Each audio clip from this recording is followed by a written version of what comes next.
I thought a night security gig at the Derceto Manor Museum would be the easiest job in the world. Get paid to sit in the quiet, do a few rounds, and maybe catch up on some reading. The museum is dedicated to the classic Alone in the Dark video game franchise. Creepy for sure, but it's all just props and plastic. At least that's what I kept telling myself. My first mistake was thinking the night would be quiet. My second was looking too closely at the mannequins. My shift would kick off at 10 p.m. The museum closed, the last of the staff filed out, and then it was just me. Me, the low hum of the fluorescent lights in the security office, and the weight of a century's worth of fictional history.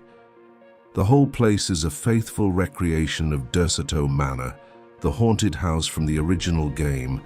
They have everything: the grand library, the gloomy conservatory, and even a recreation of the room belonging to Jeremy Hartwood, the manor's original owner in the game's lore.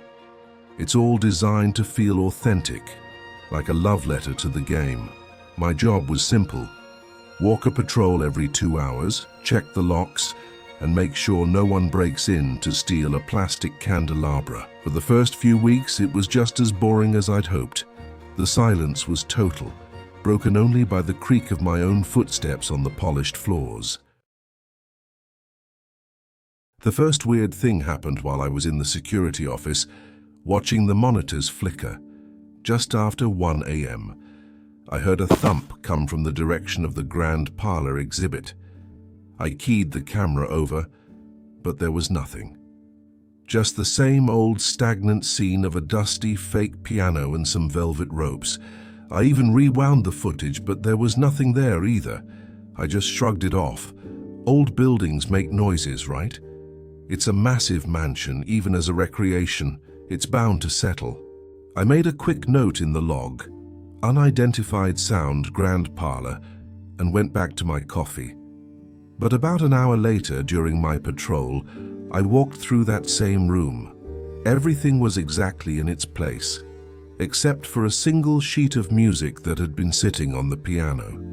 It was now lying on the floor. I picked it up, put it back on the stand, and told myself the air conditioning must have kicked on. But the air in the room was completely still. The next night I felt it the second I walked in, that unmistakable sense of being watched. I tried my best to ignore it and just focus on the routine. At midnight I did my first sweep, walking through the gallery with my flashlight beam cutting through the dark.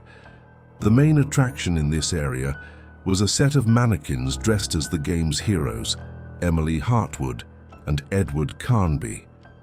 They were posed dramatically, staring off into the middle distance. I passed them, rounded the corner, and kept going. On my way back, maybe 10 minutes later, I froze. The male mannequin Edward looked different. His head was tilted just slightly, as if he were now looking down the hall, right at me. I let out a nervous laugh that echoed way too loudly in the empty space. "Very funny," I said to the air, figuring one of the daytime employees was trying to mess with me. I grabbed the cold plastic head and straightened it. That's when the feeling of being watched got way more intense. The real terror didn't start until around 3 a.m. I was back in the office when a motion alert pinged on my monitor. Camera 4, the upstairs mezzanine. The footage showed a flicker of movement, a brief, distorted shadow that vanished as fast as it appeared. My heart started hammering in my chest. This time I knew I couldn't just dismiss it. Protocol meant I had to go investigate. I grabbed my big flashlight and headed upstairs, my boots echoing on the grand staircase. The second floor felt colder than the rest of the museum. I walked the hallway, my light dancing across old paintings and display cases. Then I saw it. The hallway in front of me seemed to stretch, making the door at the far end look much further away than it should. It felt like the walls themselves were shifting, just like in the nightmare sequences from the game. And standing halfway down that impossible corridor was the Emily Hartwood mannequin. It wasn't in the gallery anymore. It was just there, facing away from me. My blood ran cold. I called out, my voice trembling. "Hello?" Only silence answered. Slowly, carefully, I started backing away, never taking my eyes off of it. That's when its head snapped all the way around, facing me with those blank, painted eyes. The lights in the hallway didn't just flicker, they died, plunging me into absolute, suffocating darkness.